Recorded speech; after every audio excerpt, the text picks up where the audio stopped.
Déjà, on représente l'université, donc notre président, bien entendu, et on s'inscrit dans une politique très volontariste vis-à-vis des altérités, de l'égalité en général.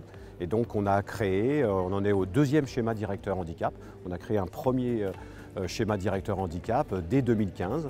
Et ça a été réalisé dans une démarche ascendante, c'est-à-dire en prenant le pouls, les positions, des personnes qui étaient aussi bien en situation de handicap que n'importe quelle personne qui est acteur de l'Université de Bordeaux, administratif, enseignant, étudiant, pour ensemble justement construire, mettre des objectifs, un cap, des indicateurs et évaluer bien entendu tout notre travail que l'on peut faire pour mieux inclure les personnes en situation de handicap. Dans une grande université qui est très émiettée aussi bien sur le plan des formations que d'un point de vue géographique, il faut qu'il y ait un sentiment d'appartenance, c'est ce qui s'est fait au fur et à mesure des années.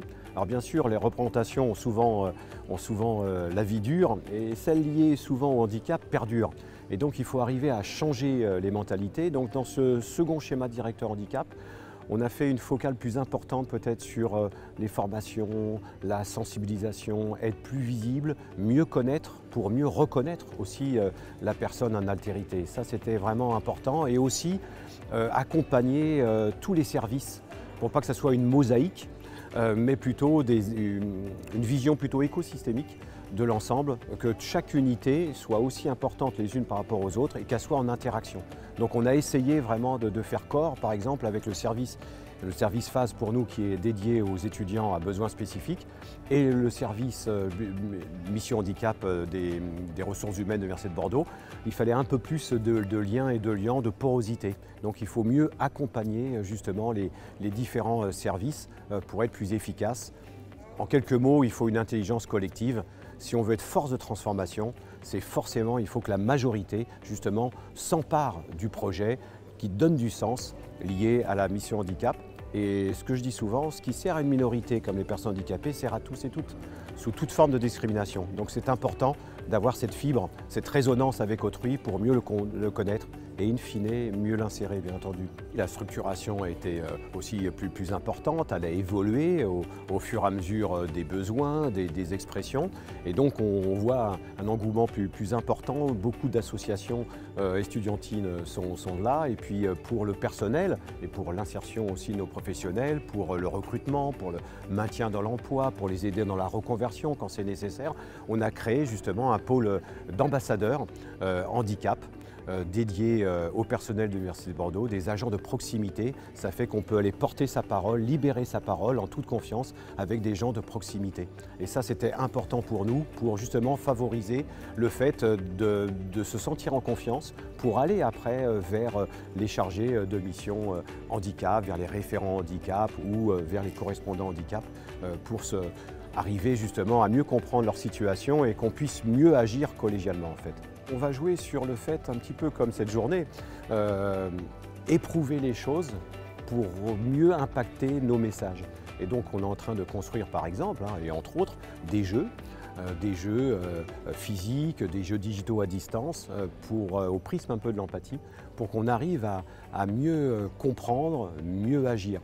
Je pense que c'est très important qu'on puisse justement éprouver les choses pour qu'on puisse après mieux comprendre les messages. Et ça c'est important parce que les gens peuvent se sentir invisibilisés, ne pas oser. Et donc il faut qu'on soit en toute connaissance de cause. Il faut qu'il y ait la connaissance, mais pour la connaissance, il faut la faire différemment. Et c'est ce qu'on essaye de faire tous ensemble. Donc on a une évolution en effet dans le cadre de l'université qui est aussi de tenir compte des mobilités, qui soient pas simplement au niveau territorial, mais aussi une mobilité internationale. Donc internationaliser aussi l'ensemble, travailler sur l'insertion professionnelle. On pourrait dire pourquoi faire des efforts d'inclusion depuis l'école jusqu'à l'université si in fine il n'y a pas justement d'emploi. Alors qu'on sait bien que les personnes handicapées ont 2 fois plus de malchance justement d'être au chômage. Donc il y a un travail d'accompagnement qui se fait et la politique des ressources humaines de l'Université de Bordeaux est justement dans ce sens-là. Je pars du principe que les mots font les choses, comme disait Bourdieu. Et ces mots peuvent impacter les pratiques, les manières de penser aussi, mais aussi les pratiques dès lors que la majorité des personnes, que ça rentre dans l'usage commun et que nos politiques s'emparent de ce mot-là, eh bien ça peut transformer les choses. Et on l'a vu au cours du temps, on a été plutôt dans l'exclusion, on a été dans la discrimination, la ségrégation. Et puis après, on a fait un effort, on a changé de paradigme, de mots, on a été sur l'inclusion. Après l'intégration, l'inclusion. Parce que intégrer, c'était aux personnes de faire l'effort, de se plier à la norme, à la majorité. Et à un moment donné, on s'est dit, mais c'est aussi aux structures, comme ici une université, mais une mairie, un hôpital, une école, d'inclure les personnes. Sauf que dans les 2 cas de figure, c'est un petit peu 2 extrêmes. On oublie la participation réciproque des personnes qui ont des besoins et ceux justement qui sont là pour essayer d'ajuster leur politique afin de rendre plus confortable leur vie et qu'ils puissent mieux s'inclure. Et donc l'inclusivité, quelque part, c'est, comment dire, de façon très courte, c'est un processus émancipateur et émancipatoire qui demande une participation de tous, un peu plus égalitaire, moins descendante. Et c'est quelque part de se dire, voilà, je vais m'intégrer selon mes moyens et vous allez m'inclure selon mes besoins. Et donc un effort réciproque, ce lien réciproque est très important. Vous voyez, quelque part, je reprenais le slogan de la sécurité sociale d'après-guerre et je l'ai transformé pour justement créer ce concept d'inclusivité qui existe, mais il lui fallait une définition pragmatique et je pense qu'il faut changer d'air.